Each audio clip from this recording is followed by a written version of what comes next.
Matahari baru saja menggeliat di ufuk timur dataran Hauran. Namun kehidupan di tanah milik Ayub sudah berdenyut jauh sebelum fajar menyapa. Di hamparan lembah yang subur di negeri Syam itu, kekayaan tidak dihitung dengan keping emas yang tersimpan dingin di dalam peti, melainkan dengan napas yang berhembus. Ribuan domba menyelimuti bukit-bukit hijau layaknya awan putih yang turun ke bumi.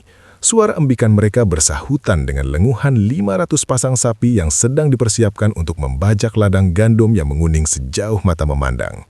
Di sisi lain lembah, ribuan unta beristirahat dengan punuk-punuk tebal, sementara ratusan himar berbaris rapi siap mengangkut hasil bumi. Ayub bukan sekedar orang kaya, ia adalah sebuah kerajaan tanpa mahkota. Namun, di tengah hiruk-pikuk kelimpahan itu, sosok Ayub tidak ditemukan di kursi empuk penguasa atau di menara gading yang menjulang.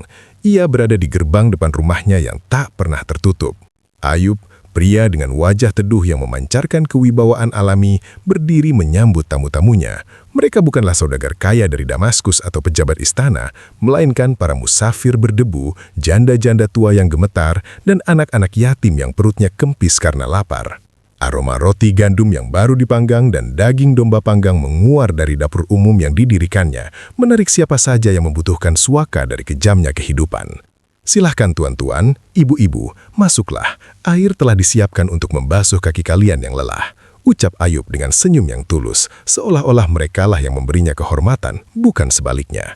Di ruang perjamuan yang luas, hidangan telah tersaji. Ayub duduk di ujung meja, namun piring di hadapannya masih kosong dan bersih. Seorang pelayan tua yang telah mengabdi padanya puluhan tahun mendekat dengan cemas. "Tuan Ayub," bisik pelayan itu, "Anda belum makan sejak kemarin. Izinkan saya mengambilkan potongan daging terbaik untuk Anda." Ayub menggeleng pelan, matanya menyapu wajah-wajah tamu yang sedang makan dengan lahap. Ia melihat seorang bocah kecil yang menggigit paha ayam dengan mata berbinar, dan seorang kakek yang minum air sejuk dengan rakus. "Bagaimana mungkin makanan ini bisa melewati tenggorokanku jika aku belum melihat mereka kenyang?" Jawab Ayub lembut namun tegas. "Kenyangnya mereka adalah pembuka seleraku. Kebahagiaan mereka adalah bumbu bagi makananku. Jangan hidangkan apapun untukku sampai tamu terakhir bersendawa karena puas." Di sudut ruangan, Siti Rahmah, istri Ayub yang jelita budi dan rupanya, memandang suaminya dengan tatapan penuh cinta. Ia tidak merasa hartanya berkurang sedikitpun. Baginya dan Ayub, harta ini hanyalah titipan, sebuah jubah pinjaman yang kebetulan sedang mereka pakai. Rahmah sibuk mengatur para pelayan wanita, memastikan setiap anak yatim mendapatkan pakaian baru sebelum pulang. Di halaman belakang, anak-anak Ayub, 7 laki-laki dan 3 perempuan, bermain dengan riang. Tawa mereka renyah, berpadu dengan suara alam, menciptakan simfoni kebahagiaan yang perfekta.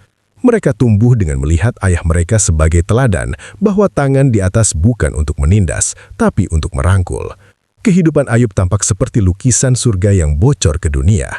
Ibadahnya tak putus, lisannya basah oleh zikir, dan hartanya mengalir deras ke tangan yang membutuhkan. Ia adalah manusia yang selesai dengan dirinya sendiri. Namun, realitas di bumi hanyalah pantulan dari apa yang terjadi di langit.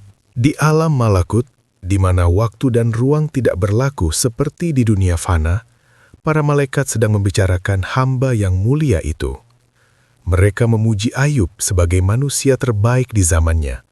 Mereka kagum pada hatinya yang tak terikat pada dunia, meski dunia bersujud di kakinya. "Lihatlah Ayub," ujar para malaikat dengan takjub. "Ia diberi segalanya, namun ia tidak melupakan sang pemberi. Ia kaya raya, namun ia ayah bagi si miskin." Suara-suara pujian itu bergema, memenuhi langit dengan kesaksian kesalehan. Namun, ada satu sosok yang mendengarnya dengan telinga yang panas dan hati yang membara oleh dengki. Iblis, sang musuh yang nyata, tidak tahan mendengar nama manusia dipuji sedemikian rupa di hadapan Allah. Dengan langkah angkuh yang penuh tipu daya, iblis memberanikan diri menyela. Ia tidak bisa menerima bahwa ada anak Adam yang benar-benar tulus. Baginya, setiap manusia memiliki harga, dan kesalehan hanyalah barang dagangan. "Wahai Tuhan," kata iblis dengan nada sinis yang berbisa, suaranya memecah kekhusyukan langit.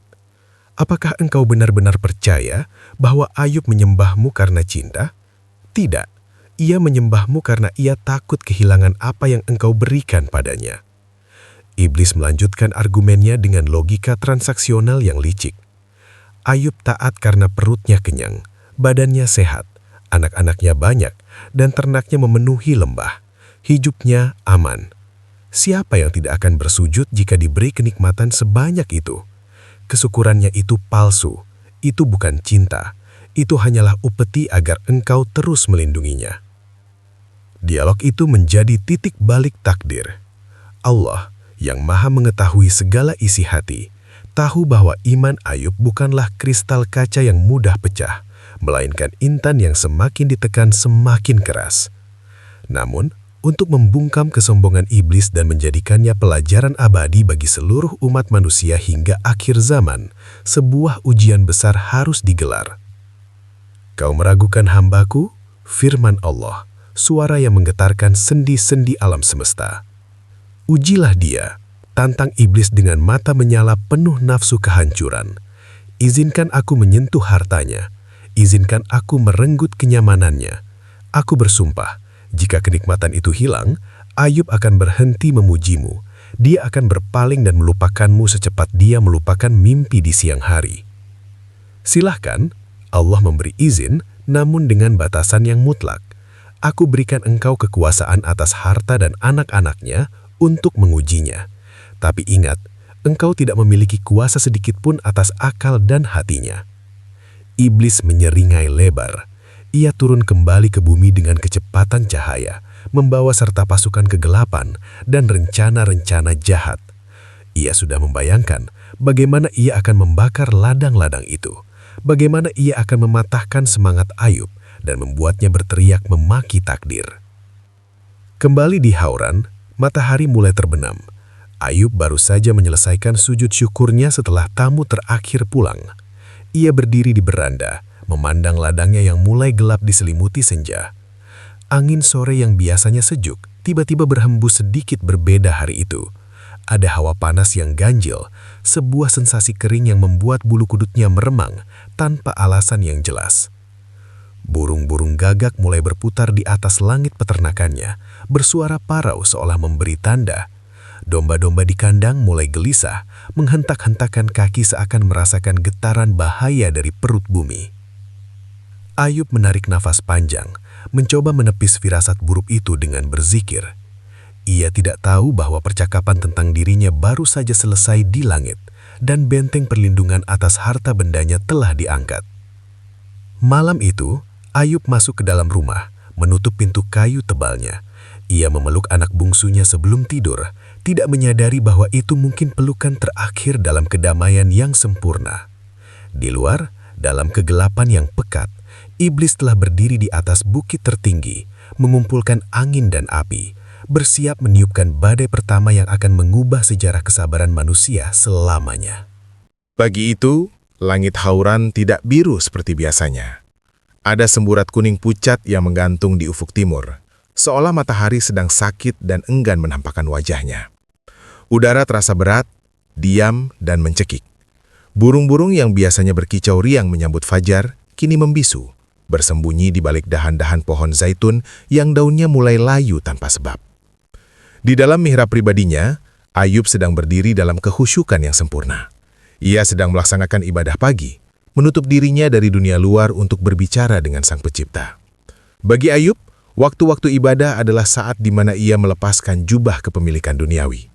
Di atas sajadah itu, ia bukan lagi tuan tanah, bukan pemilik ribuan ternak, melainkan hamba yang fakir di hadapan Raja Semesta. Namun, di luar dinding rumahnya, iblis telah memulai tarian kehancurannya. Sang penggoda berdiri di puncak bukit, menatap hamparan kekayaan Ayub dengan mata menyipit penuh kebencian. Ia mengangkat tangannya, memanggil pasukan angin samum, angin panas yang mematikan dari gurun timur.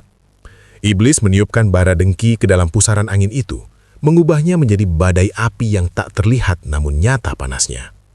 "Habiskan," desis iblis, "bakar kebanggaannya menjadi abu." Angin itu menderu turun ke lembah, bukan sekadar angin kencang, melainkan gelombang panas yang memanggang. Ladang gandum yang kemarin emas berkilauan siap panen, seketika mengering kerontang dalam hitungan menit. Percikan api misterius muncul dari gesekan dahan-dahan kering, dan dalam sekejap, lidah api menjalar dengan kecepatan iblis. Ladang gandum, perkebunan kurma dan pohon-pohon zaitun yang telah dirawat puluhan tahun dilalap si jago merah. Asap hitam membubung tinggi, menutupi matahari, mengubah siang menjadi senja yang kelabu. Belum sempat abu turun ke tanah, bencana kedua datang dari arah utara. Iblis merasuki pikiran segerombolan perampok Bedouin dan penjahat dari negeri tetangga. Hati mereka tiba-tiba dipenuhi keserakahan yang tak terbendung saat melihat ribuan unta dan sapi Ayub yang sedang merumput. Dengan beringas, mereka menyerbu. Pedang beradu dengan tulang. Teriakan gembala yang mempertahankan amanah tuannya terdengar memilukan sebelum akhirnya senyap. Ribuan ternak digiring paksa. Sisanya yang tak bisa dibawa disembelih di tempat. Lembah yang tadinya penuh kehidupan, kini banjir darah dan bangkai. Di dalam mihrab, Ayub baru saja menyelesaikan salam terakhirnya. Assalamualaikum warahmatullah. Waranya tenang, namun telinganya menangkap keributan di halaman depan. Suara langkah kaki yang berlari terburu-buru disusul gedoran pintu yang panik. Bukan ketukan tamu, melainkan gedoran pembawa kabar buruk. Pintu mihrab terbuka kasar. Seorang pelayan kepercayaannya, penanggung jawab ladang pertanian, tersungkur masuk. Wajahnya cemong oleh jelaga. Pakaiannya hangus di beberapa bagian, dan napasnya tersengal seperti orang yang dikejar maut. "Tuan! Tuan Ayub!" teriaknya dengan suara parau. Air mata membuat jalur sungai kecil di pipinya yang hitam. "Celaka! Bencana besar, Tuan!" Ayub bangkit perlahan. Wajahnya tetap teduh, meski jantungnya mulai berdegup lebih kencang. "Tenanglah, ada apa? Mengapa engkau berteriak seolah kiamat telah tiba?" "Api, Tuan! Api turun dari langit bercampur angin panas." Pelayan itu terseduh-seduh, tubuhnya gemetar hebat. "Semua habis, ladang gandum, kebun kurma, semuanya menjadi abu dalam sekejap mata. Tidak ada yang tersisa untuk dipanen. Bahkan gubuk-gubuk petani rata dengan tanah. Hanya saya yang selamat untuk mengabarkan ini pada Anda." Ayub terdiam, matanya menatap nanar ke arah pelayan itu. Bayangan ribuan hektar tanah subur yang kini menjadi arang melintas di benaknya. Itu adalah sumber makanan bagi ribuan fakir miskin di kotanya. Namun, sebelum Ayub sempat membuka mulut untuk merespons, pelayan kedua, kepala penggembala, berlari masuk. Kondisinya lebih mengenaskan, dengan luka sabetan di lengan dan baju yang robek-robek. "Tuan!" serunya, memotong keheningan yang baru tercipta. Ia jatuh berlutut di samping pelayan pertama. "Perampok! Ratusan orang bersenjata datang seperti air bah. Mereka membunuh para penjaga, Tuan. Mereka membawa lari semua unta dan sapi. Ribuan domba mati terkena sambaran petir aneh saat badai datang. Habis, Tuan. Kekayaan Anda yang memenuhi lembah kini kosong melompong." Ruangan itu hening seketika. Dua pembawa berita itu menunduk, takut melihat reaksi majikannya. Mereka membayangkan Ayub akan menjerit, merobek bajunya, memukul dadanya, atau jatuh pingsan karena serangan jantung. Siapa manusia yang sanggup kehilangan hasil kerja keras seumur hidup hanya dalam rentang waktu matahari sepenggalah? Suasana begitu sunyi hingga desah napas mereka terdengar jelas. Di sudut ruangan yang gelap, iblis yang tak kasat mata mengawasi dengan seringai kemenangan. Ia menunggu momen itu, momen di mana iman Ayub retak. Ia menunggu kalimat, "Mengapa engkau lakukan ini padaku, Tuhan?" atau "Ini tidak adil." Ayub menarik napas panjang, sangat dalam, seolah menghirup seluruh kesedihan itu dan menelannya bulat-bulat. Wajahnya memucat, tanda bahwa ia adalah manusia biasa yang terkejut. Hatinya nyeri, bukan karena hilangnya emas, tapi memikirkan nasib para pelayan dan fakir miskin yang bergantung padanya. Namun, perlahan, rona wajahnya kembali. Ia tidak menjerit, ia tidak memaki. Ayub justru berjalan menuju bejana air.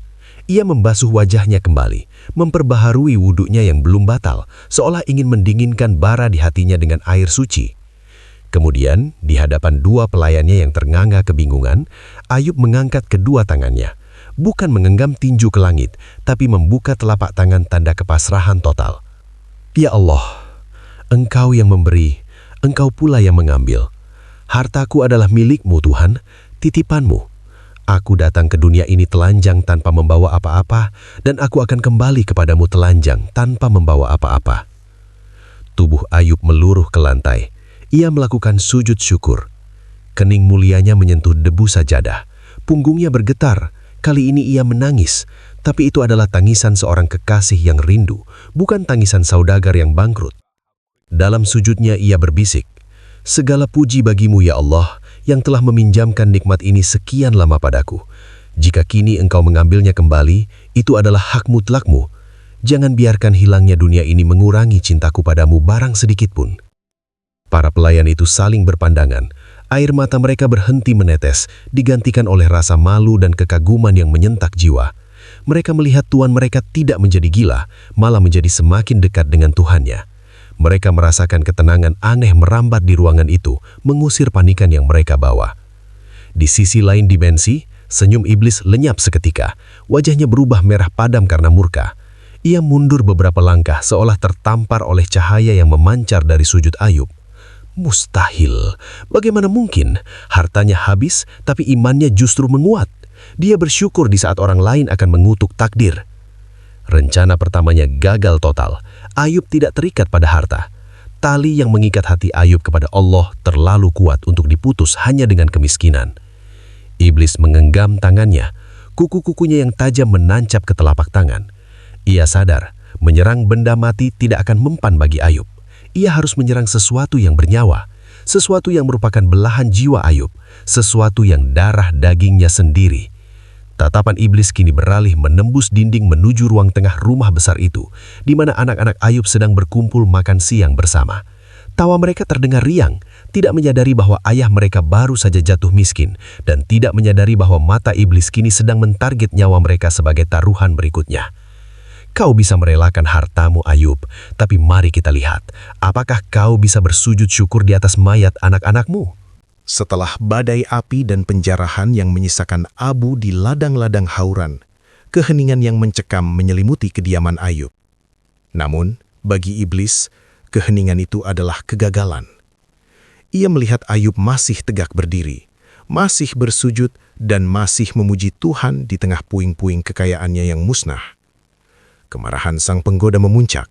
Ia membutuhkan luka yang lebih dalam. Luka yang menembus hingga ke sumsum tulang dan relung jiwa yang paling sensitif. Siang itu, langit tidak lagi kuning, melainkan kelabu pekat seperti timah cair. Angin tidak lagi menderu, tapi bersiul rendah. Sebuah nada minor yang membawa firasat kematian. Di dalam ruang tengah rumah besar yang kokoh itu, 10 anak Ayub, 7 putra yang gagah dan 3 putri yang anggun sedang berkumpul di meja makan. Mereka sedang menghibur ibu mereka, Siti Rahmah, yang tampak muram memikirkan ujian yang menimpa sang ayah. Anak tertua Ayub, seorang pemuda dengan sorot mata persis ayahnya, menggenggam tangan ibunya. "Jangan takut ibu," ucapnya lembut. "Harta bisa dicari, ladang bisa ditanami kembali. Selama ayah masih memiliki kita dan kita masih memiliki Allah, rumah ini tidak akan pernah benar-benar miskin." Siti Rahmah tersenyum tipis, merasa terhibur oleh kedewasaan anak-anaknya. Ia tidak menyadari bahwa di luar sana, iblis sedang memeluk pilar-pilar utama rumah itu dengan kekuatan gaib yang mengerikan.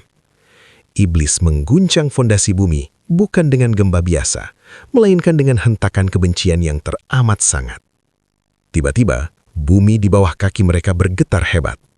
Getaran itu tidak dimulai dengan perlahan, melainkan ledakan guncangan yang langsung menghantam struktur bangunan. Langit-langit yang dihiasi ukiran kayu jati mulai retak. Debu tebal berjatuhan seperti hujan kelabu. "Keluar! Semuanya keluar!" teriak sang putra sulung. Namun sebelum mereka sempat melangkah menuju pintu, sebuah guncangan vertikal yang dahsyat menghantam rumah itu. Pilar-pilar batu yang besar terbelah seperti ranting kering.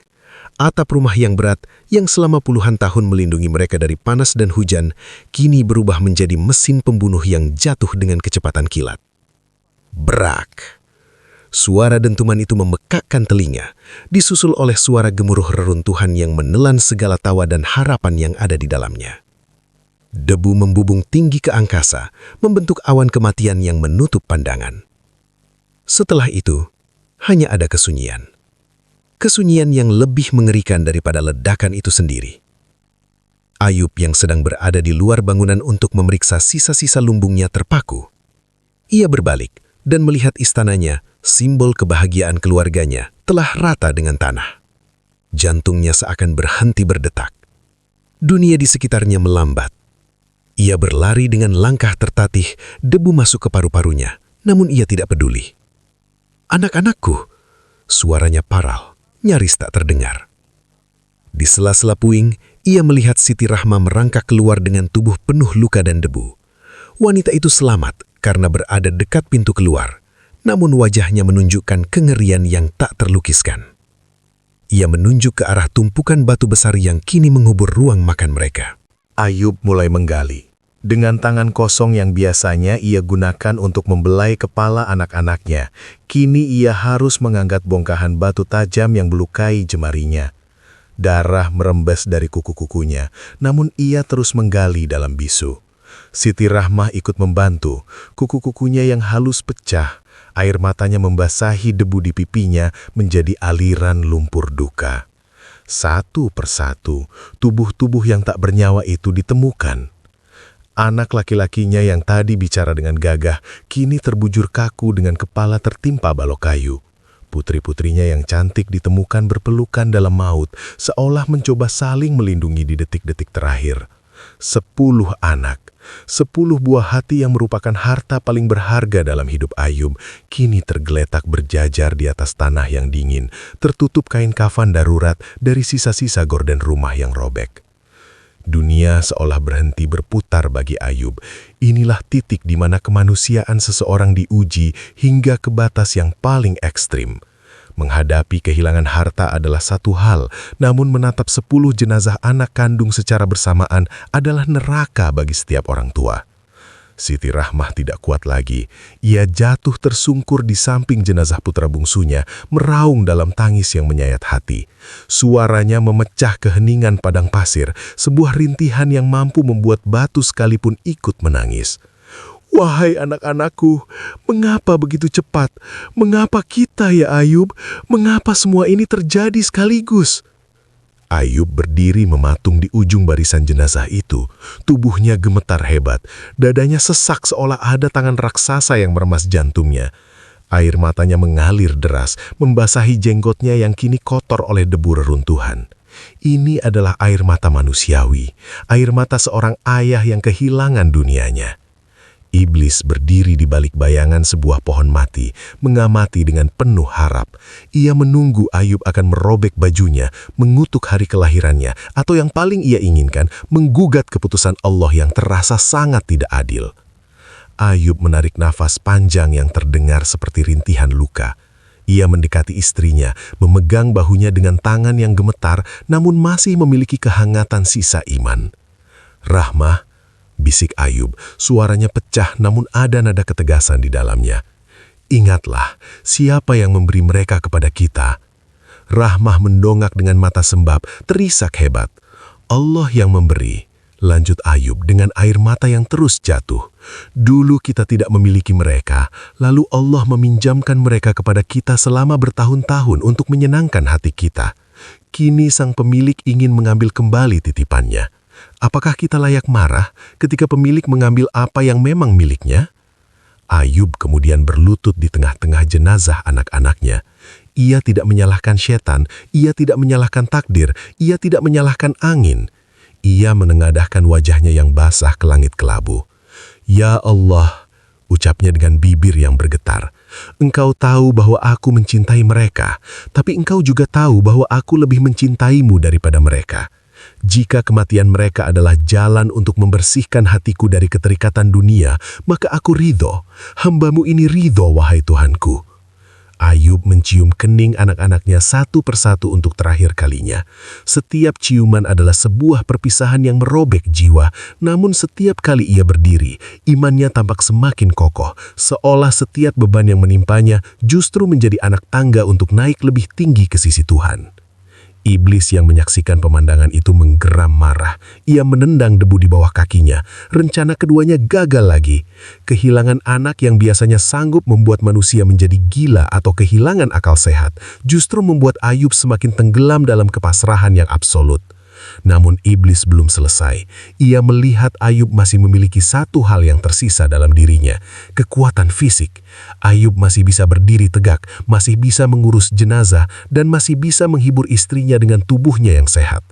Kau menang kali ini Ayub, tapi kau masih punya kesehatan. Kau masih merasa kuat karena ragamu belum disentuh.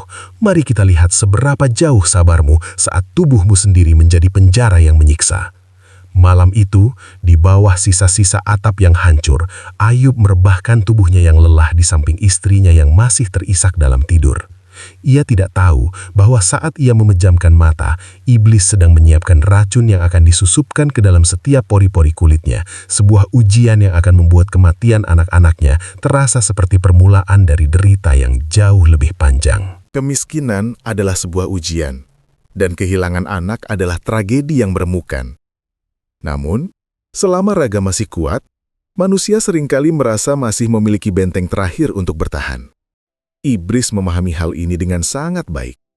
Maka, setelah harta dan keturunan Ayub musnah, sang penggoda meminta izin terakhir untuk menyentuh satu hal yang paling dekat dengan identitas manusia, tubuhnya sendiri. Malam itu, setelah hari pengubuhan 10 anaknya yang memilukan, Ayub merebahkan tubuhnya di atas alas yang kasar. Saat kegelapan menyelimuti puing-puing rumahnya, sebuah hawa dingin yang ganjil merayap masuk ke dalam pori-pori kulitnya.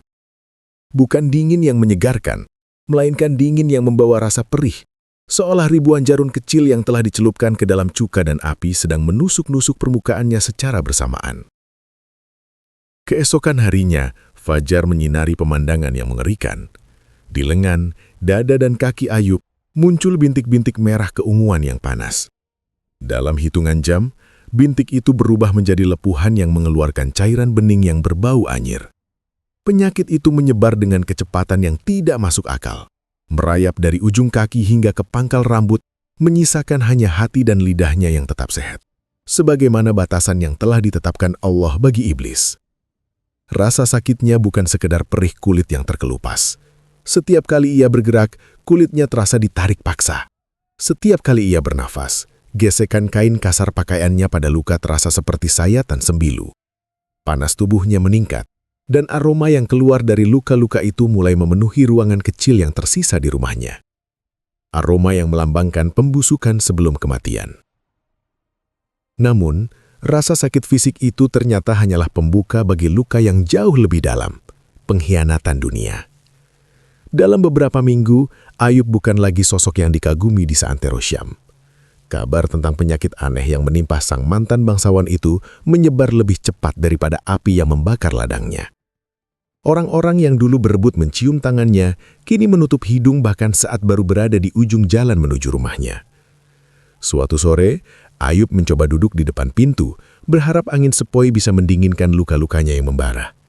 Di kejauhan, ia melihat sekelompok pria yang dulu adalah sahabat-sahabat karibnya, orang-orang yang sering ia jamu dengan daging domba terbaik dan madu murni. Mereka berhenti beberapa meter dari kediamannya, berbisik-bisik dengan wajah yang penuh kebencian dan ketakutan. "Lihatlah dia," bisik salah seorang pria. Suaranya sengaja dikeraskan agar terdengar oleh angin. "Dulu dia tampak begitu suci. Sekarang, lihatlah bagaimana Tuhan menghinakannya. Penyakit seperti itu tidak mungkin datang pada orang baik-baik." Benar, timpal yang lain dengan wajah sinis. Pastilah Ayub telah melakukan dosa besar yang disembunyikannya dengan sangat rapi. Mungkin dia memakan harta anak yatim, atau mungkin dia bersujud pada berhala di balik pintu rumahnya. Allah tidak mungkin sekejam ini jika tidak ada sebabnya. Kalimat itu menghantam dada Ayub lebih keras daripada reruntuhan rumahnya. Ia bisa menerima kehilangan harta. Ia bisa mencoba ikhlas atas kematian anak-anaknya. Namun dituduh sebagai munafik oleh orang-orang yang pernah ia tolong adalah racun yang paling mematikan. Penghakiman sosial itu merayap di pasar-pasar, di sumur-sumur desa dan di majelis-majelis ilmu. Ayub, sang ayah bagi fakir miskin, kini dijuluki sebagai si terkutuk. Kesepian mulai mengepung dia. Pintu-pintu rumah tetangga tertutup rapat jika Siti Rahmah lewat untuk mencari sisa pekerjaan. Anak-anak kecil yang dulu lari memeluk kaki Ayub, kini diperintahkan orang tuanya untuk menjauh, seolah-olah bayangan Ayub saja bisa menularkan kutukan. Siti Rahmah dengan ketabahan yang luar biasa harus menelan ludah setiap kali ia mendengar gunjingan di pasar. "Mengapa kau masih melayani pria busuk itu, Rahmah?" tanya seorang wanita di sumur dengan nada meremehkan. "Tinggalkan dia, Tuhanmu sudah membuangnya. Mengapa kau masih memegangnya?" Rahmah hanya terdiam, air matanya jatuh ke dalam bejana air. Ia pulang ke rumah, melihat suaminya yang sedang berzikir di tengah rasa sakit yang hebat. Ia melihat luka-luka itu mengeluarkan nanah, namun ia tidak mundur. Ia mengambil kain bersih, membasuhnya dengan air hangat, dan mengusap tubuh suaminya dengan penuh kasih sayang. "Wahai Ayub," bisik Rahmah suatu malam, saat rasa sakit itu membuat Ayub tidak bisa memejamkan mata. "Engkau adalah Nabi Allah, doamu pasti dikabulkan. Mengapa kau tidak meminta pada Tuhanmu agar rasa sakit ini diangkat, agar orang-orang berhenti memfitnahmu?" Ayub menatap istrinya dengan mata yang cekung, namun masih memancarkan cahaya iman yang tajam. Ia tersenyum, meski tarikan di bibirnya menimbulkan rasa perih yang luar biasa. "Rahmah, istriku yang setia," jawab Ayub dengan suara parau. "Berapa lama kita hidup dalam kemakmuran, kesehatan dan kebahagiaan?" 80 tahun, jawab Rahmah pelan. "Dan sudah berapa lama kita menjalani masa sulit ini?" "Baru 7 tahun, jawabnya tertunduk. Ayub menghela napas panjang. "Aku malu pada Tuhanku untuk meminta kesembuhan sebelum masa sakitku ini setara dengan masa sehatku. 80 tahun dia memberiku segalanya tanpa aku meminta. Apakah sekarang, setelah baru 7 tahun diuji, aku harus mengeluh? Biarkanlah dunia menghakimi. Selama Tuhanku tahu bahwa hati ini masih miliknya." Keterasingan itu mencapai puncaknya ketika pemuka kota datang membawa pesan yang menyakitkan. Mereka tidak lagi hanya bergosip, mereka menuntut. "Pergilah dari sini, Ayub," seru mereka dari kejauhan, tak berani mendekat karena takut tertular atau terkena sial. "Kehadiranmu di sini membawa kutukan bagi kota kami. Penyakitmu membusukkan udara kami. Pergilah ke gurun, ke tempat pembuangan sampah, di mana kau pantas berada." Ayub menatap langit yang mulai gelap. Ia tidak melawan, ia tidak mendebat mereka tentang kebenaran. Ia melihat istrinya, yang kini satu-satunya manusia yang tersisa di sisinya. Ia merasa sangat bersalah pada Rahmah, namun ia tahu bumi Allah itu luas.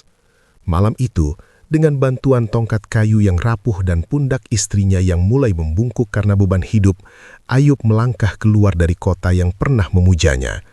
Ia berjalan menuju pinggiran gurun, meninggalkan sisa-sisa kejayaannya yang kini menjadi puing. Di belakangnya, suara desir angin padang pasir yang dingin perlahan memudar. Ayub kini benar-benar terasing. Kulitnya mungkin mengkhianati, sahabatnya mungkin meninggalkannya, dan dunianya mungkin telah runtuh.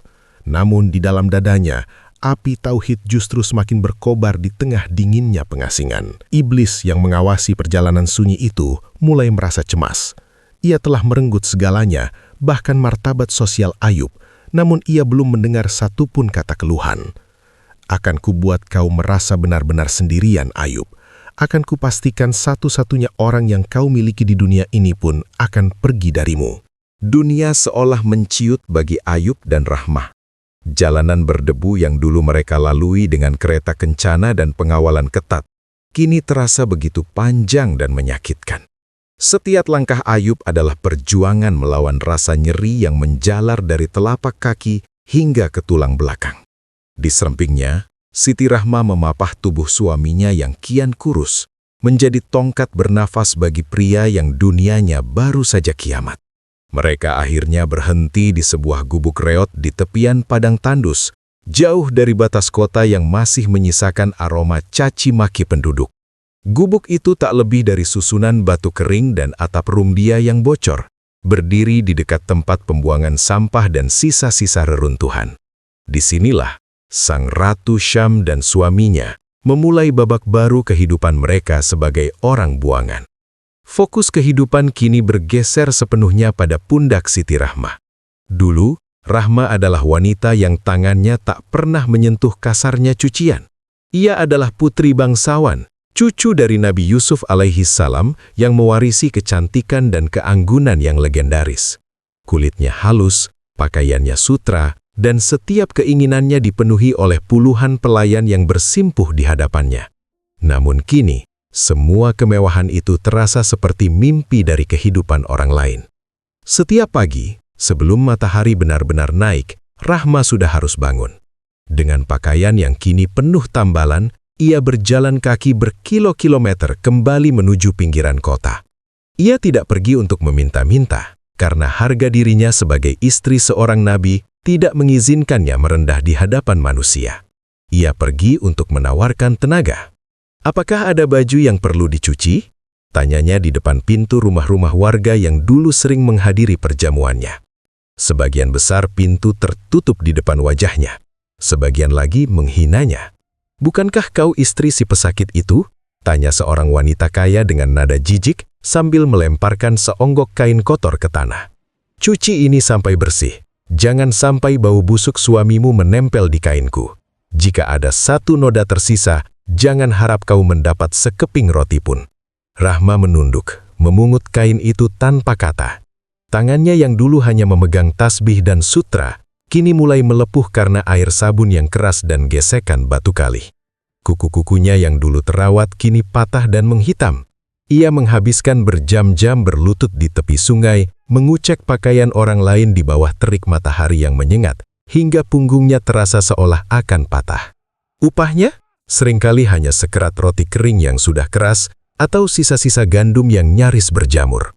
Namun bagi Rahma, roti itu adalah emas.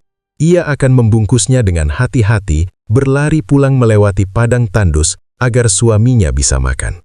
Di dalam gubuk, Ayub hanya bisa terbaring. Penyakitnya membuat setiap gerakan menjadi siksaan.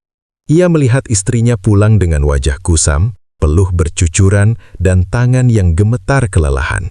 Hati Ayub perih, lebih perih daripada luka di kulitnya.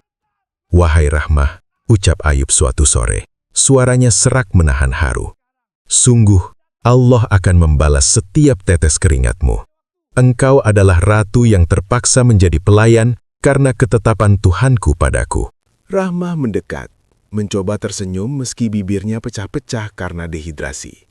Ia menyuapkan potongan roti kecil ke mulut Ayub. "Jangan bicara begitu, suamiku.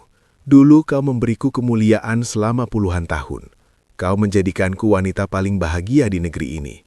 Apakah pantas jika aku meninggalkanmu saat kau sedang membayar harga dari kesetiaanmu pada Allah? Jika seluruh dunia memalingkan wajah darimu, biarlah mataku menjadi satu-satunya yang menatapmu dengan cinta." Loyalitas Rahmah bukan sekadar kesetiaan buta, itu adalah bentuk ibadah. Namun iblis tidak membiarkan pengorbanan itu berjalan tanpa gangguan. Sang penggoda mulai membisikkan keraguan di telinga Rahmah saat ia sedang sendirian di sungai. "Lihatlah dirimu, Rahmah." Bisik suara tanpa wujud itu menyusup di antara deru air. "Kau cantik, kau mulia. Mengapa kau habiskan sisa mudamu untuk mengurus tubuh yang membusuk? Tuhanmu telah melupakan Ayub. Jika Ayub benar-benar kekasih Allah, mengapa dia membiarkanmu menjadi buruh cuci yang dihina? Tinggalkan dia, kembalilah ke keluargamu, dan hiduplah layak kembali." Rahmah menggelengkan kepalanya, mencoba mengusir bisikan itu dengan istighfar. Namun kelelahan fisik adalah pintu masuk yang lebar bagi keputusasaan. Suatu hari ia pulang dengan tangan kosong karena tidak ada orang yang mau memberinya pekerjaan. Rasa lapar melilit perutnya, dan melihat Ayub yang semakin lemah membuatnya hampir kehilangan pegangan. Ia terduduk di sudut gubuk, memandangi tangannya yang kasar dan pecah-pecah. Ia teringat masa lalu, suara tawa anak-anaknya, kehangatan rumahnya, dan aroma parfum gaharu yang dulu menyelimuti hari-harinya. Kontras yang terlalu tajam dengan bau kemiskinan dan obat-obatan herbal yang tak membuahkan hasil di depannya. "Ya Ayub," tangisnya pecah malam itu. "Sampai kapan kita akan begini? Sampai kapan Allah akan membiarkan kita dalam kehinaan ini? Berdoalah, wahai suamiku, pintalah agar penderitaan ini berakhir." Ayub menatap istrinya dengan kelembutan yang menyayat hati. Ia tahu Rahmah tidak sedang marah pada Tuhan. Ia hanya sedang lelah sebagai manusia. Ia menarik tangan istrinya yang kasar ke dalam genggamannya yang lemah. "Rahmah, apakah kau ingat pelangi yang muncul setelah badai? Kesabaran adalah tentang menunggu pelangi itu tanpa mengutuk badainya. Jika aku berdoa sekarang hanya karena aku ingin lepas dari kesulitan, maka di mana letak ketulusanku dalam mencintainya? Biarlah dia melihat bahwa meski kita tidak punya apa-apa lagi, kita masih punya syukur." Rahmah terdiam, terseduh di pelukan suaminya. Degradasi status sosial yang mereka alami memang kejam, namun di dalam gubuk reot itu, tercipta sebuah kerajaan cinta yang tidak bisa ditembus oleh kebencian penduduk kota. Mereka adalah dua jiwa yang saling menguatkan di tepi jurang keputusasaan. Namun ujian belum mencapai puncaknya. Penduduk kota yang mulai merasa terganggu dengan keberadaan Rahmah yang masih berkeliaran mencari kerja, mulai merencanakan sesuatu yang lebih jahat. Mereka tidak hanya ingin mengasingkan Ayub secara fisik, tapi mereka ingin memutus satu-satunya jalur kehidupan yang dimiliki Ayub. Mereka akan melarang siapapun mempekerjakan Rahmah. Iblis tersenyum lebar melihat kebencian manusia yang kian memuncak. Sebentar lagi, desisnya, perut yang lapar akan mengalahkan iman yang paling teguh sekalipun. Matahari di atas padang tandus Hauran tidak pernah mengenal belas kasihan. Cahayanya yang terik menyinari gubuk reot Ayub, membuat udara di dalamnya terasa pengap dan berat. Di tengah kesunyian yang hanya dipecah oleh desau angin gurun, terdengar suara langkah kaki yang mantap. Bukan langkah ragu-ragu para pencibir pasar, melainkan langkah orang-orang yang merasa memiliki otoritas moral. 3 orang pria dengan jubah yang masih bersih meski berdebu muncul di cakrawala. Mereka adalah Elifas, Bildad, dan Zofar, sahabat-sahabat lama Ayub dari masa kejayaannya. Mereka adalah para cendekiawan, orang-orang yang dikenal ahli dalam hukum agama dan logika ketuhanan. Kedatangan mereka awalnya tampak seperti oase bagi Ayub yang telah lama terisolasi. Namun apa yang mereka bawa di bawah jubah mereka bukanlah air kesejukan, melainkan pedang penghakiman. Mereka berhenti beberapa langkah dari ambang pintu gubuk, menutup hidung sejenak sebelum akhirnya duduk di atas batu-batu besar di luar. Selama 7 hari 7 malam, menurut beberapa riwayat, mereka hanya terdiam, menatap Ayub dengan tatapan yang sulit diartikan, campuran antara kasihan dan kengerian. Keheningan itu akhirnya pecah ketika Elifas, yang tertua di antara mereka, berdehem dan memulai bicara dengan nada yang teramat tenang namun dingin. "Ayub," katanya, matanya menatap tajam pada luka-luka di tubuh sahabatnya. "Kami telah merenungkan nasibmu siang dan malam. Kami mencari alasan di balik semua ini. Dan satu-satunya kesimpulan yang logis menurut keadilan Tuhan adalah ini. Tidak ada asap tanpa api. Tidak ada hukuman tanpa dosa." Ayub mengangkat kepalanya perlahan, menatap Elifas dengan mata yang letih namun jernih. "Apa yang ingin kau katakan, sahabatku?" "Sederhana saja," timpal Bildad dengan nada yang lebih keras. "Dunia ini bekerja berdasarkan hukum sebab dan akibat. Allah itu maha adil. Dia tidak akan menghancurkan rumah seorang hamba, merenggut nyawa 10 anaknya dan membubukkan hartanya jika hamba itu tidak melakukan pelanggaran besar. Katakan padaku, Ayub, dosa rahasia apa yang kau sembunyikan di balik topeng kesalehanmu selama ini?"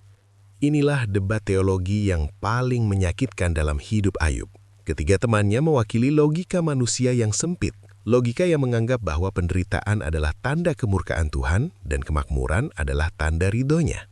Bagi mereka, Allah hanyalah hakim matematika yang memberi balasan instan atas setiap perbuatan. Mungkin kau telah bertindak zolim pada buruhmu tanpa kau sadari. Atau mungkin kau menjadi sombong karena pujian orang-orang. Bertobatlah Ayub, akui dosamu, maka Tuhan akan menyembuhkanmu. Janganlah kau bersikap seolah kau suci sementara tubuhmu sendiri menunjukkan tanda-tanda kutukan. Ayub merasakan sebuah gelombang frustrasi intelektual yang luar biasa. Rasa sakit di kulitnya tidak seberapa dibanding rasa perih mendengar sifat Allah dikerdilkan menjadi sekedar rumus hitam putih. Dia tidak merasa sombong, namun dia tahu bahwa tuduhan mereka adalah sebuah kekeliruan fatal dalam memahami esensi ujian. Ayub mencoba mengatur nafasnya yang sesak. "Kalian datang untuk menghiburku atau untuk menjadi saksi palsu atas namaku?" Suaranya bergetar namun tetap berwibawa. "Kalian bicara seolah-olah kalian telah membaca seluruh rahasia di Lauhul Mahfuz. Kalian menganggap Allah hanya bisa menunjukkan kasih-Nya lewat emas dan kesehatan." Ayub memperbaiki posisi duduknya, meski itu berarti menggesek lukanya pada alas yang kasar. "Dengarkan aku. Apakah kalian pikir para nabi sebelumku diuji karena mereka berdosa? Apakah kalian pikir penderitaan adalah bukti bahwa Allah telah berpaling? Kalian salah besar. Kalian sedang menghina sifat Allah yang maha bijaksana dengan membatasinya hanya pada logika sebab dan akibat kalian. Tapi lihatlah dirimu, seru Elifas sambil menunjuk ke arah tubuh Ayub. Mana mungkin Allah memperlakukan kekasihnya seperti sampah jika bukan karena suatu murka? Justru karena dia mencintaiku, dia mengujiku, balas Ayub. Suaranya naik satu nada. Dia ingin melihat apakah Ayub menyembah Allah karena nikmatnya atau karena dia adalah Allah. Kalian melihat kemiskinanku sebagai kehinaan, tapi aku melihatnya sebagai kesempatan untuk membuktikan ketulusan yang murni, sebuah cinta yang tidak bergantung pada kenyangnya perut. Perdebatan itu berlangsung berjam-jam di bawah terik matahari. Ketiga sahabatnya terus menekan, memaksa Ayub untuk mengaku agar narasi teologi mereka tetap aman. Mereka lebih peduli pada kebenaran teori mereka daripada beban mental yang ditanggung sahabatnya. Bagi mereka, jika Ayub tidak bersalah, maka konsep keadilan mereka runtuh. Maka, demi menyelamatkan konsep mereka, Ayub harus dinyatakan bersalah. Frustasi Ayub memuncak bukan karena ia ingin dipuji suci, tapi karena ia merasa disalahpahami oleh orang-orang yang seharusnya paling mengerti hatinya. Inilah kesepian yang paling nyata. Berada di tengah orang-orang yang kau kenal, namun merasa bahwa jiwamu sedang dihakimi oleh perspektif yang sepenuhnya buta. Kalian bicara tentang Tuhan, tapi kalian tidak mengenalnya. Bisik Ayub. Air matanya mulai mengenang karena rasa lelah yang luar biasa. Kalian menganggap ujiannya sebagai penghinaan, padahal bisa jadi ini adalah bentuk tertinggi dari perhatiannya. Aku tidak akan mengakui dosa yang tidak kulakukan hanya untuk memuaskan logika kalian. Aku lebih memilih menderita dalam kebenaran daripada sembuh dalam kebohongan bertobat yang palsu. Ketiga teman itu terdiam, namun wajah mereka tidak menunjukkan penyesalan. Mereka justru merasa Ayub semakin keras kepala dan sombong dalam penderitaannya. Mereka berdiri, merapikan jubah mereka dan bersiap pergi meninggalkan gubuk itu dengan rasa kemenangan moral yang semu. Kau terlalu angkuh, Ayub, kata Elifas sebelum berbalik. Kami akan pergi. Jika kelak kau mati dalam busukmu, ingatlah bahwa kami telah memberimu jalan untuk kembali. Mereka melangkah pergi, meninggalkan debu yang berterbangan di depan gubuk. Ayub menatap kepergian mereka dengan hati yang hancur. Dikhianati oleh tubuh adalah satu hal, tapi disalahpahami oleh sahabat lama di saat paling sulit adalah luka yang sulit mengering. Di balik sebuah gundukan pasir, iblis yang menyaksikan perdebatan itu merasa puas. Meski Ayub tidak goyah imannya, namun batinnya kini terluka parah. Iblis tahu bahwa manusia yang merasa disalahpahami oleh dunianya adalah manusia yang paling rentan terhadap keputusasaan. Sedikit lagi, Ayub, bisik iblis sambil tertawa kecil. Sahabat-sahabatmu sudah menganggapmu pendosa.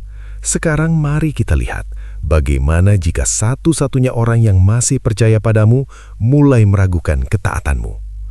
Iblis pun mengarahkan pandangannya pada Siti Rahma yang sedang berjalan pulang dengan langkah gontai membawa sekerat roti kecil dan beban pikiran yang kian berat setelah mendengar bisikan-bisikan jahat di pasar tentang dosa suaminya. Iblis sedang dirundung kegelisahan yang luar biasa. Baginya, Ayub bukan lagi sekedar target, melainkan sebuah penghinaan besar bagi reputasinya sebagai sang penyesat. Harta sudah ludes, anak-anak sudah terkubur, kesehatan sudah sirna, dan sahabat sudah mencela. Namun lisan Ayub masih saja membasahi udara dengan puji-pujian kepada Allah. Sabar Ayub seolah-olah merupakan samudra yang tak memiliki dasar. Sadar bahwa ia tak mampu menembus perisai batin Ayub secara langsung, iblis memutar otak. Ia mencari titik terlemah dalam benteng pertahanan itu, dan matanya tertuju pada Siti Rahma. Rahma bukan sekedar istri, ia adalah sistem pendukung, tangan yang menyuapi, dan jantung yang memompa harapan di gubuk reot itu. Namun iblis tahu bahwa Rahma adalah manusia. Ia sedang mengalami apa yang disebut sebagai puncak dari kelelahan jiwa, sebuah burnout yang mengerikan. Tubuhnya kurus kering, kakinya pecah-pecah, dan yang paling berbahaya, hatinya sedang haus akan solusi instan setelah bertahun-tahun merayap dalam penderitaan. Sore itu, saat Rahmah berjalan pulang dari kota dengan tangan kosong karena tak ada seorang pun yang mau mempekerjakannya, iblis menampakkan diri. Ia tidak muncul dengan tanduk atau api, melainkan sebagai seorang lelaki tua yang tampak sangat bijaksana, mengenakan jubah putih bersih dengan aroma wangi obat-obatan herbal yang menenangkan. Ia berdiri di bawah sebuah pohon kurma yang mati, seolah-olah sedang menunggu seseorang. Wahai wanita yang mulia, mengapa kau tampak seperti memikul seluruh beban dunia di pundakmu? Suara lelaki tua itu terdengar begitu teduh, penuh empati yang palsu. Rahmah berhenti, mengusap peluh di keningnya. Aku hanyalah seorang istri yang sedang mengabdi pada suamiku yang sakit, Tuan. Lelaki tua itu menghela napas panjang, menunjukkan raut wajah sedih yang dibuat-buat. Aku tahu siapa suamimu. Dia adalah Ayub, pria baik yang kini ditinggalkan oleh Tuhannya. Sungguh malang. Aku telah memperhatikanmu berhari-hari, Rahmah. Kecantikanmu memudar. Tulang-tulangmu menonjol, dan kau diperlakukan lebih rendah dari seorang budak. Apakah kau tidak lelah? Pertanyaan itu menghujam tepat di ulu hati Rahmah. Apakah kau tidak lelah? Itulah pertanyaan yang selalu ia bungkam dalam sujudnya. Namun kini ada orang asing yang menyuarakannya dengan begitu manis. Tuhan suamimu tampaknya sedang tidak ingin mendengar doa, lanjut sang penyamar. Suaranya kini berbisik seperti desau angin. Tetapi ketahuilah, alam ini memiliki kekuatan lain yang lebih cepat merespons. Aku adalah seorang tabib dari negeri jauh. Aku punya cara untuk menyembuhkan Ayub dalam semalam. Mata Rahmah membelalak. Harapan, sebuah perasaan yang sudah lama ia kubur, tiba-tiba menyeruak bangun. Benarkah Tuan? Katakan padaku, ramuan apa yang harus kubeli? Aku akan bekerja siang dan malam untuk membayarnya. Iblis tersenyum kecil. Inilah saatnya. Tidak perlu emas, syaratnya sangat mudah, namun membutuhkan keberanian. Ambillah seekor kambing, lalu sembelihlah ia. Tapi ingat, saat kau menyembelihnya, jangan sebut nama Tuhan Ayub. Sebutlah nama aku, atau jangan sebut nama siapapun. Persembahkan darahnya untuk kekuatan bumi yang bisa memberi kesembuhan instan. Lakukan itu, dan besok pagi, kau akan melihat suamimu bangun dengan kulit sehalus bayi. Rahmah tertegun. Pikirannya berkecamuk. Logika tauhidnya berkata ini adalah kesyirikan. Namun rasa lelahnya, rasa sakit melihat Ayub merintih setiap malam, membisikkan hal lain. Bukankah ini hanyalah sebuah formalitas kecil demi nyawa suamimu? Bukankah Tuhan akan mengampunimu karena kau dalam keadaan darurat? Iblis terus memprovokasi mentalnya. Lihatlah tanganmu yang hancur itu, Rahmah. Berapa lama lagi kau sanggup bertahan? Jika Ayub mati dalam kondisi ini, kau akan sendirian selamanya dalam kemiskinan. Lakukan saja, demi cinta. Dengan pikiran yang kacau dan jiwa yang limbung, Rahmah berlari pulang. Ia tidak membawa makanan, tapi ia membawa saran mematikan itu di dalam kepalanya. Sepanjang jalan, ia membayangkan Ayub sembuh, membayangkan mereka kembali ke rumah besar, membayangkan penderitaan ini berakhir. Manipulasi iblis telah berhasil menciptakan fata morgana yang menggiurkan di tengah padang pasir jiwanya. Sesampainya di gubuk, Rahmah jatuh tersungkur di depan Ayub. Ia menangis sejadi-jadinya, sebuah ledakan emosi dari seorang wanita yang sudah mencapai batas akhirnya. "Wahai Ayub," serunya di sela isola disaknya. "Sampai kapan kau akan membiarkan kita membusuk di sini? Tadi aku bertemu seorang tabib. Dia bilang kau bisa sembuh. Dia bilang kita bisa mengakhiri kutukan ini." Ayub memandang istrinya dengan tatapan prihatin. Ia melihat keguncangan hebat di mata wanita yang sangat dicintainya itu. "Apa yang dia katakan padamu, Rahmah?" Rahmah menceritakan semuanya dengan terburu-buru. Dia hanya meminta satu pengorbanan kecil Ayub, sembelihlah seekor hewan tanpa menyebut nama Allah. Hanya itu. Setelah itu kau akan sehat. Kita akan kembali dihormati. Kita tidak akan lapar lagi. Tolonglah, lakukan demi aku, atau biarkan aku yang melakukannya untukmu. Keheningan seketika menyelimuti gubuk itu. Hawa dingin yang menusuk tulang terasa memenuhi ruangan. Ayub menatap istrinya, bukan dengan amarah yang meledak-ledak, melainkan dengan kekecewaan yang mendalam. Sebuah luka batin yang baru, yang datang dari orang yang paling ia percaya. Ayub menyadari bahwa pria tua itu adalah iblis yang sedang meminjam lidah istrinya. Ia merasa dadanya sesak. Ternyata, benteng terakhirnya pun mulai retak. Rahmah, sang penjaga imannya, kini menawarkan kesyirikan sebagai pertukaran untuk kesehatan jasmani. Rahmah, suara Ayub berat dan bergetar karena emosi yang tertahan. Apakah kau sudah gila? Apakah kau ingin menukar kekekalan di akhirat dengan beberapa tahun tambahan di dunia yang fana ini? Apakah kau ingin kita mengkhianati zat yang telah memberi kita segalanya selama 80 tahun hanya karena 7 tahun kesulitan ini? Tapi aku lelah, Ayub.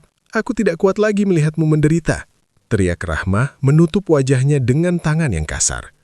Lelahmu bukan alasan untuk menjadi musyrik. Sungguh, iblis telah merasuki pikiranmu. Kau datang padaku membawa saran yang lebih menjijikkan daripada luka-luka di tubuhku ini. Dalam puncak kekecewaan dan untuk menjaga kehormatan tauhid yang sedang diinjak-injak oleh saran tersebut, Ayub mengucapkan sebuah janji yang berat. Demi Allah, ucap Ayub dengan nafas tersenggal. Jika suatu saat Allah memberiku kesembuhan, aku bersumpah akan mencambukmu 100 kali karena ucapanmu hari ini. Pergilah, tinggalkan aku sendiri. Aku lebih memilih mati dalam kesendirian daripada hidup bersamamu jika kau membawa keraguan pada Tuhanku. Rahmah terpaku. Kata-kata itu menghantamnya seperti palu godam. Ia melihat kemarahan yang suci di mata suaminya. Kesadarannya perlahan kembali. Ia menyadari betapa jauhnya ia telah terseret oleh bisikan pria tadi. Ia merosot di lantai, menyadari bahwa ia baru saja melukai satu-satunya hal yang paling dijaga oleh Ayub, ketulusan imannya. Iblis yang mengintip dari celah dinding gubuk itu tertawa puas. Meski ia tidak berhasil membuat Ayub melakukan syirik, ia berhasil menciptakan perpecahan di antara pasangan itu. Ia berhasil membuat Ayub merasa benar-benar sendirian dan membuat Rahmah merasa terbuang. Malam itu, Rahmah melangkah keluar dari gubuk dengan hati yang hancur, meninggalkan Ayub yang kini benar-benar tergeletak tanpa siapapun. Ayub kini sendirian bersama rasa sakitnya, bersama sumpah yang baru saja ia ucapkan, dan bersama kesunyian padang pasir yang seolah ikut menanti. Kapan hamba ini akan menyerah? Malam merayap masuk ke dalam gubuk reot itu seperti cairan hitam yang dingin. Setelah kepergian Rahmah yang tertatih-tatih menjauh di bawah ancaman sumpah Ayub, kesunyian yang tercipta bukanlah kesunyian yang menenangkan. Itu adalah kesunyian yang berat, jenis kesunyian yang mampu meremukan tulang manusia yang paling kuat sekalipun. Ayub terbaring diam di atas hamparan jerami yang sudah lama tidak diganti. Tubuhnya kini nyaris tak menyerupai manusia lagi. Luka-luka itu telah mencapai puncaknya, merayap hingga ke lekuk leher dan dahi. Namun rasa perih di kulitnya kini kalah telak oleh rasa sunyi yang menyayat di dalam dadanya. Untuk pertama kalinya dalam belasan tahun ujian ini, Ayub benar-benar sendirian.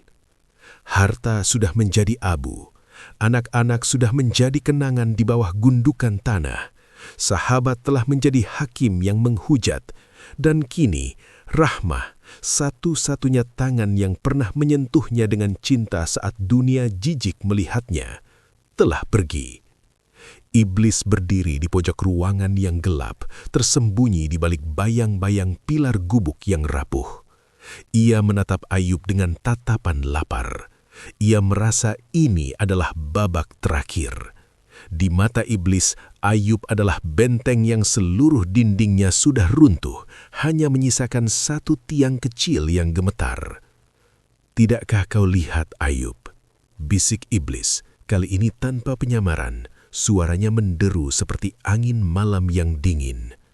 "Tuhanmu telah membiarkanmu sendirian di atas kotoran. Istrimu pun lebih memilih pergi daripada menanggung bebanmu. Kau tidak punya siapa-siapa lagi. Katakanlah satu kata saja, kutuklah takdirmu dan biarkan penderitaan ini berakhir dengan kematian yang tenang." Ayub tidak menjawab. Lidahnya terasa keluh, namun hatinya tetap berdenyut. Ia menyadari bahwa ia telah mencapai titik nadir, sebuah koordinat dalam kehidupan di mana tidak ada lagi tempat untuk berpaling, kecuali ke atas. Ia mencoba menggerakkan jarinya, namun lumpuh telah merantai otot-ototnya. Ia mencoba menoleh, namun lehernya kaku oleh luka. Di saat itu, Ayub menyadari betapa ringkihnya manusia. Seluruh atribut duniawi telah dilepaskan darinya satu persatu hingga ia menjadi nol. Tanpa jabatan, tanpa keluarga, bahkan tanpa kendali atas raganya sendiri. Namun, di tengah kehampaan mutlak itu, Ayub menemukan sesuatu yang tidak bisa disentuh oleh iblis. Kedekatan yang murni. Dalam kegelapan itu, Ayub tidak melihat kemiskinan sebagai kekurangan, melainkan sebagai kemerdekaan dari segala sesuatu selain Allah. Ia mulai mengumpulkan sisa-sisa energinya, bukan untuk berteriak memaki, bukan untuk meratap. Ia mulai menyusun kata-kata dalam batinnya, sebuah dialog yang telah ia simpan selama bertahun-tahun ujian. Ia tidak ingin meminta sembuh dengan nada memerintah, karena ia merasa malu sebagai hamba. Ia tidak ingin mengeluh seolah-olah Allah tidak tahu penderitaannya. Maka, dengan adab atau etika tertinggi seorang kekasih kepada Sang Pencipta, Ayub melantunkan sebuah pengaduan yang akan abadi dalam lembaran kitab suci. Bibirnya yang pecah-pecah bergerak sangat pelan, nyaris hanya berupa desisan napas. Robbi, anni massaniyad durru, wa anta arhamur rahimin. Ya Tuhanku, sesungguhnya aku telah ditimpa penyakit, dan Engkau adalah Tuhan yang Maha Penyayang di antara semua penyayang. Doa itu begitu singkat, namun getarannya seolah mengguncang pilar-pilar langit. Ayub tidak berkata, "Ya Allah, sembuhkanlah aku segera."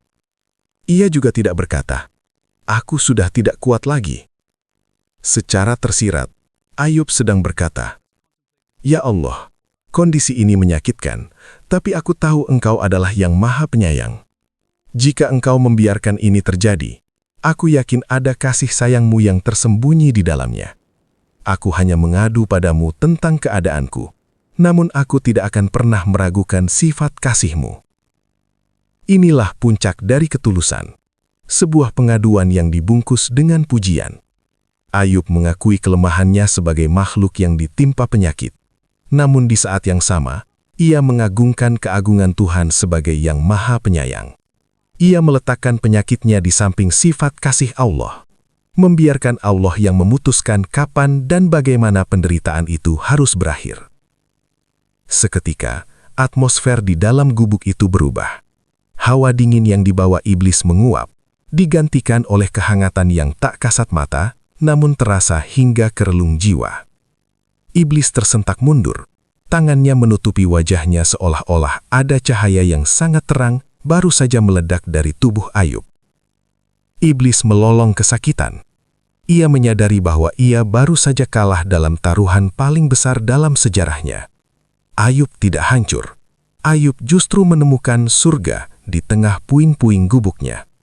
Kesendirian Ayub justru menjadi saat di mana ia benar-benar hanya berdua dengan Tuhannya, tanpa gangguan dari harta, anak, atau istri.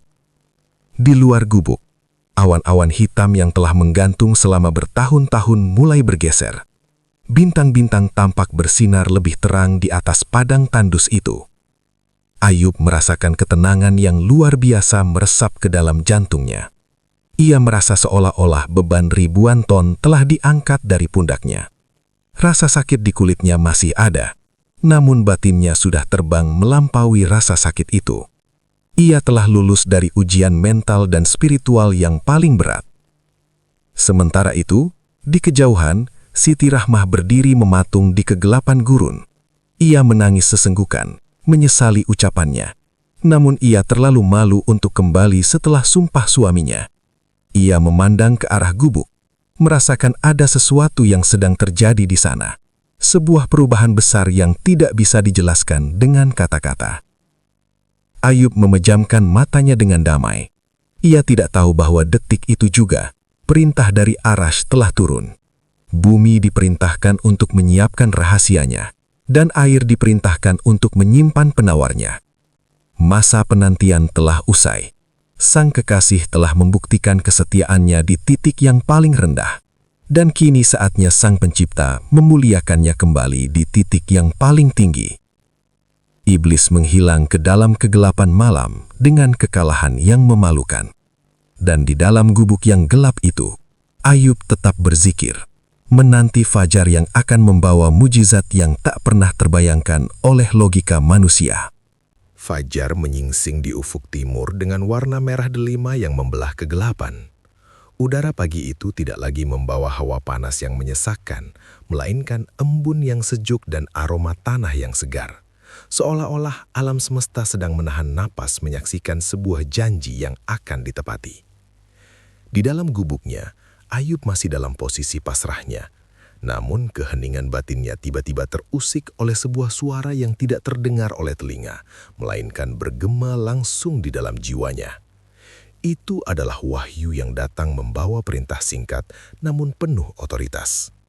Hentakkanlah kakimu, inilah air yang sejuk untuk mandi dan untuk minum. Quran Surat Shad ayat 42. Ayub yang selama bertahun-tahun nyaris tak bisa menggeser tubuhnya sendiri, merasakan sebuah dorongan kekuatan yang asing namun sangat murni. Dengan sisa-sisa tenaga dan keyakinan yang melampaui logika medis manapun, ia menggerakkan tumitnya yang penuh luka ke atas tanah gersang di lantai gubuknya. Brak! Hentakan itu mungkin lemah di mata manusia, namun di mata takdir, itu adalah kunci yang membuka pintu rahmat. Seketika, tanah di bawah kakinya terbelah. Suara gemericik air yang jernih meledak dari dalam perut bumi, memancar keluar dengan kekuatan yang mengherankan. Air itu tidak seperti air sumur biasa. Ia berkilauan seperti berlian cair, dingin, dan memancarkan cahaya yang meneduhkan. Ayub menatap air itu dengan mata yang berkaca-kaca. Tanpa ragu, ia meraup air tersebut dengan tangannya yang gemetar dan meminumnya. Saat air itu melewati tenggorokannya, rasa sakit yang telah membakar organ dalamnya selama 7 tahun lenyap seketika, digantikan oleh kesegaran yang mengalir hingga ke setiap sel tubuhnya. Kemudian, ia membasuhkan air itu ke seluruh permukaan kulitnya. Inilah momen transformasi yang ajaib. Setiap tetes air yang menyentuh luka dan nanah seolah-olah menjadi penghapus yang melenyapkan noda. Kulit yang tadinya membusuk, kasar dan menghitam mengelupas dengan sendirinya, digantikan oleh lapisan kulit baru yang halus, kencang dan bercahaya. Rambutnya yang kusam kembali hitam berkilau. Otot-ototnya yang tadinya menyusut kembali berisi dan kuat. Ayub berdiri tegak. Ia tidak lagi membutuhkan tongkat. Ia tidak lagi merasakan perih. Ia menarik napas panjang dan paru-parunya terasa lapang, penuh dengan kehidupan. Ia keluar dari gubuk, berdiri di bawah sinar matahari pagi. Cahaya matahari seolah memantul dari wajahnya yang kini lebih tampan dan berwibawa daripada masa mudanya dulu. Ayub telah kembali, bukan sekedar sembuh, tapi diperbaharui oleh tangan Tuhan. Di saat itulah, dari kejauhan, Siti Rahmah muncul. Wanita itu berjalan dengan langkah berat, membawa sedikit air dan sisa roti. Wajahnya tertunduk karena rasa malu dan rindu yang tak tertahankan. Ia telah memutuskan untuk kembali, meski ia takut akan sumpah suaminya. Ia siap menerima hukuman apapun, asal bisa kembali berada di sisi Ayub. Namun, saat ia mendekati gubuk, langkahnya terhenti. Ia tidak melihat suaminya yang pesakitan. Ia justru melihat seorang pria gagah, mengenakan jubah putih bersih, yang entah dari mana datangnya sebagai kemuliaan dari Allah, berdiri dengan punggung tegap menghadap matahari. Rahma gemetar. Ia menyangka pria itu adalah orang asing atau mungkin malaikat yang datang untuk mengambil nyawa suaminya. Wahai hamba Allah, suara Rahma bergetar hebat, air matanya mulai tumpah. Kemanakah perginya orang sakit yang dulu berada di gubuk ini? Apakah kau melihatnya? Apakah dia sudah tiada? Pria itu berbalik perlahan. Sebuah senyum yang sangat dikenal Rahma merekah di bibirnya. Senyum yang penuh keteduhan. Senyum yang dulu selalu menenangkan hatinya di masa-masa sulit. Rahma, tidakkah kau mengenaliku? Rahma terpaku. Suara itu, nada suaranya sama, namun kini terdengar lebih kuat dan berwibawa. Ia menatap wajah pria itu dengan teliti. Mata yang tajam namun lembut itu, garis rahang itu. Ia adalah Ayub, tapi ini mustahil secara akal. Ayub yang ia tinggalkan tadi malam adalah pria tua yang nyaris mati tertutup luka. Ayub, bisiknya tak percaya. "Benarkah ini kau suamiku?" "Ini aku, Rahma. Allah telah menjawab doa kita. Dia telah mengambil kembali penyakit yang dia titipkan, dan dia telah mengembalikan kekuatanku." Rahma jatuh terduduk, tangisnya pecah bukan karena sedih, melainkan karena euforia keajaiban yang meluap-luap. Ia merangkak mendekat, menyentuh tangan Ayub yang kini halus dan hangat. Ia menciumi tangan itu berulang kali, terisak-isak dalam rasa syukur yang tak terlukiskan. Rasa lelahnya selama 7 tahun, rasa lapar, hinaan tetangga, dan luka di tangannya sendiri seolah terbayar tuntas dalam 1 detik pertemuan itu. Ayub membimbing istrinya berdiri. Ia memandang wajah Rahma yang kusam karena kelelahan, dan dengan lembut ia mengusap sisa air mujizat tadi ke wajah istrinya. Seketika, gurat-gurat kelelahan di wajah Rahma memudar, kecantikannya kembali memancar, seolah-olah mereka berdua baru saja keluar dari mata air awet muda.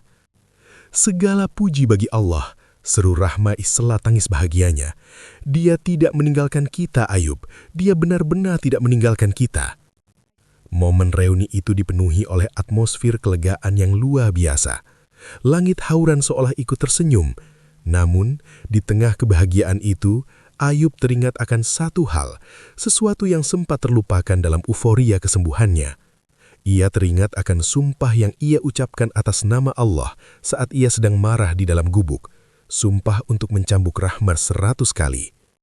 Ayub menatap istrinya dengan tatapan yang kini berubah menjadi sedih dan bimbang. Ia mencintai wanita ini lebih dari nyawanya sendiri. Rahma telah mengorbankan segalanya untuknya.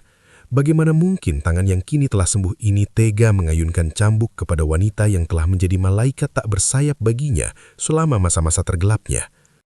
Hukum Allah tidak boleh dipermainkan, sumpah atas namanya harus ditepati. Namun, kasih sayang Allah juga melampaui segalanya. Ayub terdiam, berdiri di samping mata air yang masih memancar, memikirkan bagaimana ia harus menyelesaikan janji yang berat itu di tengah kebahagiaan yang baru saja mereka raih. Langit di atas hauran pagi itu seolah-olah terbuat dari sutra biru yang paling halus. Tidak ada lagi debu yang menyesakan atau aroma kematian yang bergantung di udara. Segala sesuatunya terasa baru. Seakan bumi baru saja dilahirkan kembali dari rahim penderitaan. Di depan gubuk reot yang kini tampak seperti monumen bisu bagi kesabaran, Ayub dan Rahmah berdiri berdampingan, menatap cakrawala dengan rasa syukur yang memenuhi dada mereka hingga sesak. Namun, Allah tidak hanya mengembalikan kesehatan mereka. Janjinya tentang pemulihan adalah janji yang melimpah, sebuah balasan yang melampaui imajinasi manusia yang paling liar sekalipun. Tiba-tiba, terdengar suara desingan halus dari angkasa. Ayub mendongak dan melihat awan kecil yang berkilauan mendekat. Bukan awan hujan, melainkan ribuan, bahkan jutaan belalang emas yang turun dari langit seperti hujan meteor yang lambat. Belalang-belalang itu hinggap di tanah, di atas jubah Ayub, dan di sepanjang lembah yang dulu gersang. Setiap kali sayap mereka bersentuhan dengan bumi, mereka berubah menjadi kepingan emas murni. Ayub tertawa kecil, sebuah tawa yang lepas dan ringan.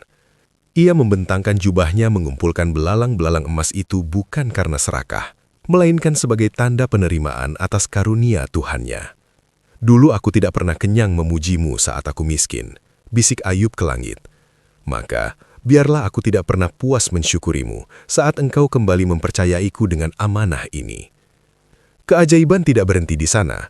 Tanah yang tadinya mati dan kering seketika bergetar pelan. Rumput hijau mulai merambat cepat, menutupi bekas arang kebakaran 7 tahun silam. Pohon-pohon kurma yang telah tumbang kembali berdiri tegak. Batangnya menguat dan pelepahnya langsung menjuntai dengan buah-buah yang ranum. Lembah itu kembali menjadi oase yang paling subur di negeri Syam, bahkan jauh lebih makmur daripada sebelumnya. Harta yang hilang dikembalikan 2 kali lipat. Dan yang paling mengharukan, Allah memberikan mereka keturunan kembali. Anak-anak yang rupawan dan salih, sebagai pengganti dari mereka yang telah mendahului ke syurga. Suara tawa anak-anak kembali memenuhi halaman rumah Ayub, mengusir sunyi yang selama ini merajai. Namun, di tengah kemuliaan itu, ada satu beban yang masih menggelayut di hati Ayub. Sumpah itu. Ayub berdiri menatap Rahmah. Sumpah adalah janji suci kepada Allah. Ia telah bersumpah demi namanya untuk mencambuk Rahmah 100 kali karena kekhilafan lisannya saat tergoda iblis. Sebagai seorang nabi, Ayub tidak mungkin melanggar sumpah atas nama Allah. Namun, sebagai seorang suami, jantungnya terasa seperti diremas setiap kali membayangkan harus menyakiti wanita yang telah menjadi cahaya di malam-malam tergelapnya. Rahmah melihat kebimbangan di mata suaminya. Ia maju dengan kepala tertunduk, penuh kerelaan. Lakukanlah, wahai suamiku, tepati sumpahmu kepada Allah. Jangan biarkan cintamu padaku menghalangi ketaatanmu kepadanya. Aku ridho menerima setiap cambukan itu sebagai penebus dosaku. Ayub memegang pegangan cambuk dengan tangan gemetar. Ia menatap punggung istrinya yang mungil. Teringat bagaimana punggung itu dulu membungkuk memikul beban cucian demi membelikannya roti. Air mata Ayub jatuh. Ia terjebak di antara hukum dan cinta. Pada saat itulah, wahyu kembali turun membawa solusi yang penuh kelembutan. Dan ambillah dengan tanganmu seikat rumput, maka pukullah dengan itu, dan janganlah kamu melanggar sumpah. Ayub terpaku. Inilah keindahan syariat Allah. Dia tidak menghendaki rasa sakit bagi hambanya yang telah berkorban, namun dia juga tidak menghendaki hambanya melanggar janji. Ayub kemudian mengambil 100 helai rumput ilalang yang lembut dan tipis. Ia mengikatnya menjadi satu ikat kecil yang ringan. Dengan tangan yang penuh kasih sayang, ia menyentuhkan ikatan rumput itu ke pundak Rahmah sebanyak 1 kali. Sentuhan itu lebih ringan dari belayan angin, namun secara hukum langit, sumpah 100 cambukan itu telah tunai. Rahmah mendongak, matanya basah oleh air mata haru. Ia merasakan betapa Allah sangat menghargai pengabdiannya selama 7 tahun itu. Tidak ada rasa sakit, hanya ada rasa syukur yang membuncah. Allah telah menyelamatkan martabatnya melalui kebijaksanaannya yang tak terbatas. Kabar tentang kembalinya Ayub tersebar ke seluruh penjuru negeri secepat cahaya. Orang-orang yang dulu menghujatnya, kini datang bersimpuh di gerbang rumahnya, menangis memohon maaf atas prasangka buruk mereka. 3 sahabat yang dulu menghakiminya datang dengan kepala tertunduk, menyadari bahwa logika mereka telah dikalahkan oleh hakikat cinta Tuhan. Ayub menyambut mereka semua, namun ia bukan lagi Ayub yang dulu. Kemakmuran kini tidak lagi menyentuh hatinya. Ia memandangi emas-emas itu seperti memandangi debu. Kekuasaannya kembali, namun kerendahan hatinya telah mencapai makom yang tak terjangkau. Ia menjadi pemimpin yang jauh lebih bijaksana karena ia telah merasakan dasar terdalam dari penderitaan manusia. Di sebuah sudut gelap dunia, iblis mengerang dalam kekalahan yang paling memalukan dalam sejarahnya. Seluruh senjatanya, kemiskinan, kematian, penyakit, dan fitnah telah ia kerahkan. Namun semuanya justru menjadi bahan bakar yang membuat api iman Ayub semakin berkobar. Ayub tidak hanya menang, ia telah mengubah penderitaan menjadi jalan tol menuju kedekatan mutlak dengan Allah. Kisah Ayub berakhir bukan dengan kembalinya harta, tapi dengan menetapnya kedamaian yang tak tergoyahkan. Ia tetap menjadi ayah bagi fakir miskin, namun kini ia melakukannya dengan kesadaran bahwa dunia hanyalah sebuah panggung dan penonton sejatinya hanyalah satu.